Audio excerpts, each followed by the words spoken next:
ಜಿಮ್ಗೆ ಹೋಗೋಕ್ಕೆ best time afternoon, ಯಾಕಂದರೆ ಯಾರೂ ಇರೋದೇ ಇಲ್ಲ. So transformation series day 10. ಇವತ್ತಿನ ವರ್ಕೌಟ್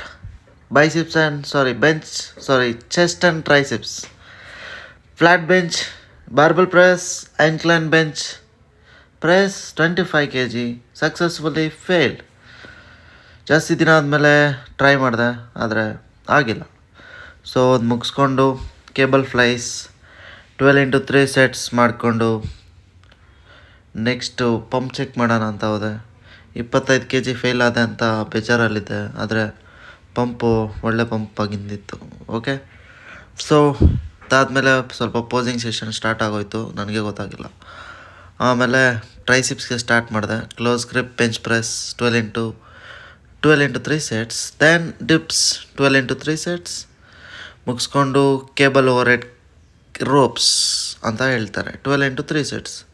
ಥ್ರೆಡ್ಮಿಲ್ಲು 20 minutes ಇನ್ಕ್ಲೈನ್ ಇಟ್ಕೊಂಡು ಮಾಡಿದ್ದಾದಮೇಲೆ ಯಾವ ರೇಂಜಿಗೆ ಸ್ವೆಟ್ ಆಯಿತು ಅಂದರೆ ನೀವೇ ನೋಡಿ. So current body weight 65 kg ಇದೆ. ಬಾಯ್.